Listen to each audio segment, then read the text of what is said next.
Je sais que ça vous démange. Moi aussi, j'ai le même problème avec ma femme. Ouais.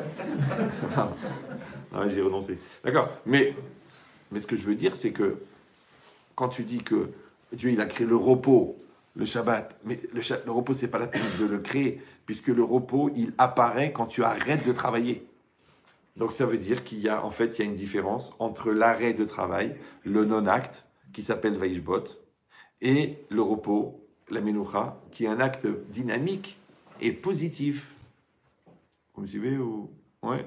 Ça veut dire que mettre la sérénité dans le Shabbat, mettre l'ambiance dans le Shabbat, mettre le Oneg dans le Shabbat, mettre les chants du Shabbat, les livrets Torah du Shabbat, ça c'est un acte positif de Menoucha. C'est une discipline. Comme dans la tête. Il y a des gens, ils n'arrivent pas à se calmer. Quand ils ont un souci, ils y pensent le jour, la nuit. Tu dis arrête. D'accord, le magasin il est fermé, la banque elle est fermée, de toute façon tu peux rien faire, le billet il est déjà annulé, de toute façon tu as le Covid, tu peux pas voyager, donc faut arrêter.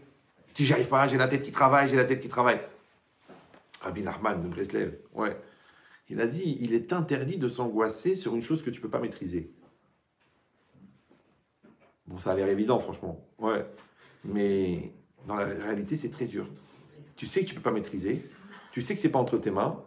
Tu sais que tu ne peux pas intervenir parce que c'est ta belle-fille. Mais tu as des nerfs. Ça te travaille dans la tête. Dis arrête. Si tu ne peux pas intervenir, c'est interdit de t'angoisser. Interdit. Pourquoi? Parce que l'énergie que tu mets dans les choses que tu ne peux pas régler, c'est une énergie que tu enlèves aux choses que tu peux régler. Donc, qu'est-ce qu'il fait le Satan? Il te met la tête dans des choses que tu ne peux pas régler, genre tu veux être le Mashiach de cette situation, mais sur les choses qui te concernent, là, d'un seul coup, tu dis non, c'est pas important, parce que quand je vois ça, j'arrive pas à me concentrer. Maintenant, qu'est-ce qu'il dit le Raphaël Friedlander, qui n'est pas marocain? Il dit, ni tunisien, il dit Ikar avodat ayetzerara les balbel et tadeot. Le principal objectif de ça, c'est d'embrouiller l'esprit. Donc, il te fait perdre ouais, tu perds le sens des priorités, tu perds le sens de la temporalité, tu perds le sens des responsabilités, puisque tu accuses les autres de tes problèmes personnels. Ouais. Mais c'est quoi ça? C'est parce qu'il n'y a pas de CDR. Il n'y a pas de compartiment. Il n'y a pas d'organisation. Il faut le faire.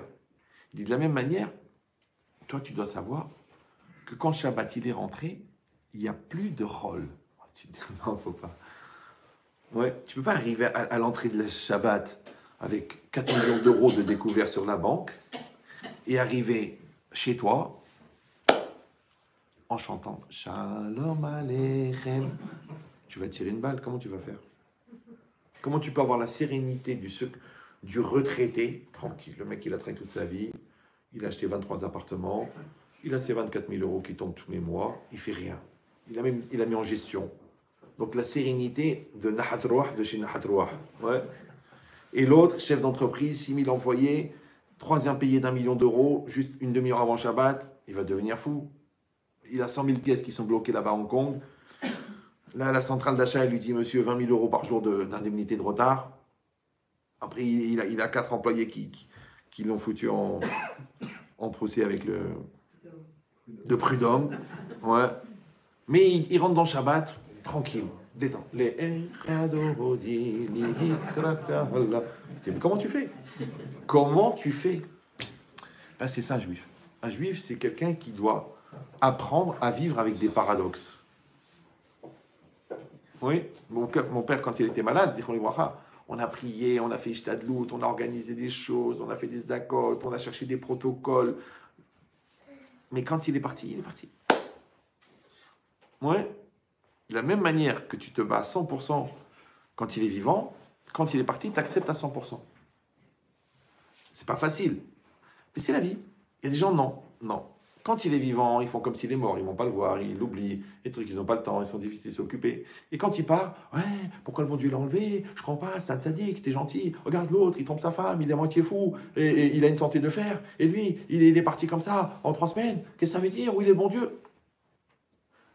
Mais JH2, c'est une formule, ça veut dire jeune Hamar au carré. Quand il était vivant, C'est là qu'il fallait te battre. Vous comprenez ou non? Et maintenant qu'il est mort, ça sert à rien de te rebeller. Avec qui tu vas t'engueuler?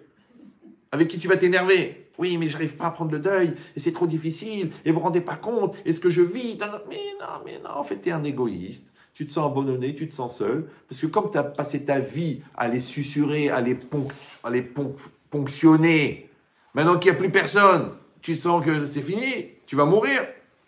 Mais non, je vous ai déjà dit 1 million de fois que l'intérêt d'avoir des parents vivants, c'est pour en profiter, pour fabriquer des parents psychologiques. Ce qui fait que le jour où les parents physiques y partent, entre-temps, tu as fabriqué les parents psychologiques.